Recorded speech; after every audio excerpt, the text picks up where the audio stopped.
The notification came at 2:47 a.m. Airport pickup, Terminal B, going to Memorial Hospital. David Chun accepted without thinking. 23 years driving Uber in Boston, mostly nights, mostly airports. The algorithm loved him.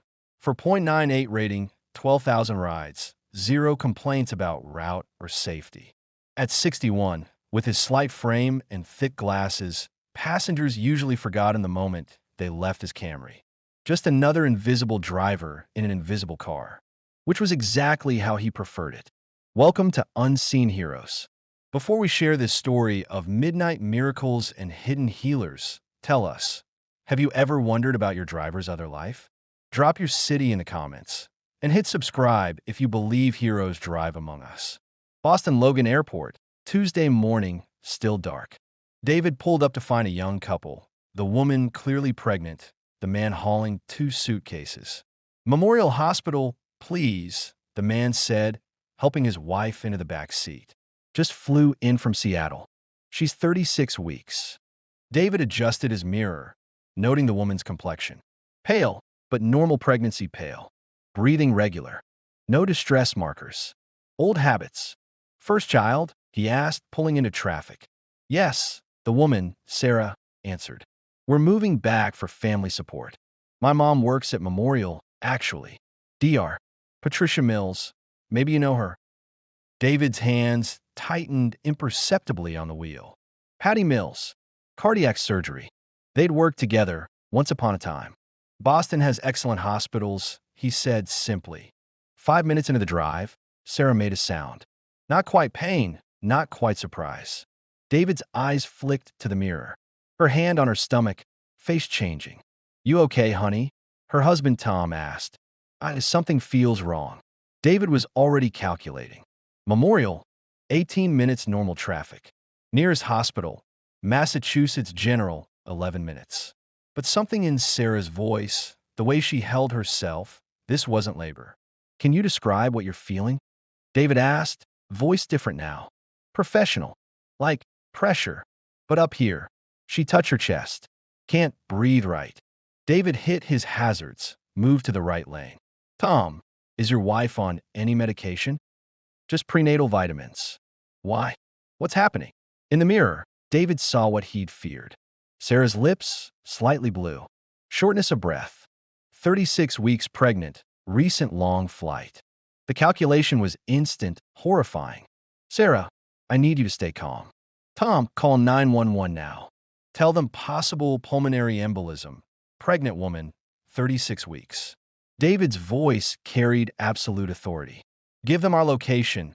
Route 1A northbound, just past Wood Island. What? Who are you? Tom fumbled for his phone. Someone who knows what this is. Sarah, lean forward if you can. Slow breaths. David was already off the highway, taking an exit Tom didn't recognize. The Camry moved through empty streets with practiced precision. Where are you going? Tom demanded. 911 on speaker. Mass General. Closer. Better equipped for this. The 911 operator was asking questions. David took the phone without asking, steering one-handed. This is Dr. David Chun, retired vascular surgeon. Passenger presenting with acute dyspnea, possible PE, 36 weeks gestation. Currently 8 minutes from MGH. Patient conscious, respiratory distress increasing. Need OB and vascular on standby. Sir, are you? License number ended 472, lapsed 5 years. Call Dr. Morrison in emergency. Tell him David Chun has incoming. He'll confirm. He handed the phone back to Tom, took a turn that barely seemed legal. Sarah gasped. I know it hurts, David said, but we're close. The baby needs oxygen. Sarah, breathe for the baby. The Camry flew through a red light, David hitting the horn in a pattern that somehow made other drivers stop. Tom was gripping the door handle, terrified. Flight from Seattle, David said, partly to them, partly to himself. 6 hours. Pregnancy increases clotting risk 8 times. Recent travel, another 3 times. Classic presentation. You're really a doctor? Was. Long time ago. 3 minutes from the hospital, Sarah's breathing changed. Shallow, rapid. David made a decision that would have cost him his Uber account if anyone reported it. He pulled over. "What are you doing?" Tom shouted. David was already out, opening Sarah's door. His fingers found her pulse, rapid, thready. Pupils responsive but sluggish. He pulled something from his trunk, a small medical kit he'd never quite been able to throw away. "Sarah, I'm going to help you breathe better." He pulled out a small device, a portable pulse oximeter he'd bought on Old Instinct. 78%. Critical. "Tom, get in front, drive exactly where I tell you." David climbed in the back with Sarah. "Now!" Tom didn't argue. David positioned Sarah, supporting her airway, watching her vitals with eyes that had seen 1,000 emergencies. "Left here. Hit the hazards. Lean on the horn."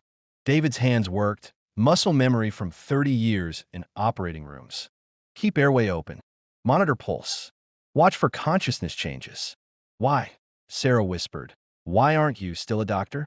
David met her eyes. "Long story." "Right at the light, Tom." "Faster." They screeched into the MGH emergency bay. David was out before the car stopped, shouting with the voice he'd once used to run trauma codes.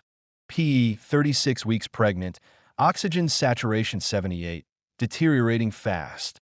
The ER team swarmed. Someone recognized him. "Chun?" "David Chun." "Brief Morrison." "Probable PE, flight from Seattle, sudden onset 15 minutes ago. She needs heparin, but watch the pregnancy protocols. Get OB down here now." They wheeled Sarah away, Tom running after. David stood in the ambulance bay, suddenly just an Uber driver again in his worn jacket and cheap glasses. "DR." Morrison appeared 20 minutes later. Hair grayer, face more lined, but the same sharp eyes. "David, it's been what, 5 years?" "6. She's stable." "You were right, massive PE. Another 10 minutes." Morrison studied his former colleague. "We could have used you in there.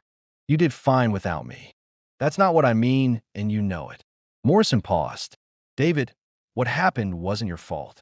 David's face closed off. "Patient survived. That's what matters. Your patient 6 years ago also survived, David. The review board cleared you." The review board wasn't holding the scalpel when an 8-year-old almost bled out. The aortic tear was hidden. Nobody could have. I could have. I should have. David turned away. "I have rides to pick up." "You're driving Uber." David Chun, who rebuilt hearts, who taught half the vascular surgeons in Boston, is driving Uber. It's honest work. It's hiding. David walked back to his Camry. Morrison followed. "The mother wants to thank you. Tell her to thank the ER team." "David, you saved 2 lives tonight." "I drove a car. That's all." But Morrison noticed the medical kit in the trunk, the way David's hands had tremor until he'd touched Sarah's pulse, how they'd gone rock-steady the moment he'd had a patient to save. 2 hours later, David was back at Logan, waiting in the cell phone lot. His phone buzzed. Not Uber, a text from a number he didn't recognize. "DR. Chun, my wife and baby are alive because of you. Thank you. Tom." David deleted it. Another text. This time a photo. Sarah in a hospital bed, holding a premature but healthy baby girl. The caption, "Born emergency C-section. We're naming her David." "Yes, really. Davida Chin Mitchell." David sat in his Camry, staring at the photo. His hands shook. For 6 years, he'd driven nights to avoid days in the hospital. For 6 years, he'd carried guilt like shrapnel, working its way deeper. His phone rang. "Morrison, I know you won't come back to surgery," Morrison said without preamble. "But emergency could use you. Consulting. Teaching residents. No, or time unless you want it. I'm done, Robert. You're done when you stop saving lives. Tonight proved you're not done. Think about it." David hung up. Another ride request popped up. Airport pickup, Terminal C. He almost accepted, then stopped. For 6 years, every passenger had been potential absolution. Every safe delivery, every on-time arrival, a tiny penance for the 8-year-old who'd almost died on his table. But tonight, he'd done more than drive. Tonight, his hands had remembered their purpose. He declined the ride, started the engine, and for the first time in 6 years, drove home while it was still dark. On his kitchen table, covered in dust, sat a single frame, his medical diploma. Next to it, a photo he couldn't bear to display. The surgical team from his last operation, the day everything changed. David picked up both, wiped them clean, and made a decision. The next morning, Dr. Morrison's phone rang at 6 a.m. Two conditions, David said without greeting. 1. I keep driving Uber nights. Some passengers need more than a doctor. 2. Nobody calls me doctor. I'm just David, the consultant who drives. Deal. When can you start? Tuesday, after I drop some people at the airport. David, the Fleming family. The 8-year-old. They've asked about you for years. Silence. Then, how is she? Running track at Boston Latin. Wants to be a doctor. Says it's because someone saved her life when she was 8. David's voice cracked. Tuesday, Robert. I'll see you Tuesday. 6 months later, the Boston Globe ran a story. The Uber driver who saves lives. David refused all interviews. But Memorial Hospital's ER now had its secret weapon, a part-time consultant who arrived smelling faintly of air freshener and coffee, who could diagnose faster than machines, who taught residents to see patients not as problems, but as people rushing to airports, to hospitals, to life. He still drives. For .99 rating now, because Sarah left a review. Driver saved my life. Literally. Also very clean car. One night, picking up from a medical conference, a young doctor got in his car. She was crying, barely holding it together. Rough day, David asked gently. Lost my first patient. A kid. Everything went wrong. I don't know if I can do this. David studied her in the mirror. Young, brilliant probably, destroyed by the weight of failure. What's your name? Jennifer. Jenny. Jenny, I'm going to tell you something. 6 years ago, I was the best vascular surgeon in Boston. Then an 8-year-old girl almost died on my table. Hidden aortic tear, 1 in a million complication. She survived, but barely. I never operated again. Jenny looked up, meeting his eyes in the mirror. I spent 6 years running from it, hiding in this car. But you know what I learned? We don't save everyone. We're not gods. We're just people trying to help other people. Sometimes we fail. But if we quit, if we hide, then the failures win. What happened to you? Did you go back? Part-time, teaching, consulting, still driving too. David smiled slightly. Because sometimes the most important save isn't in an or.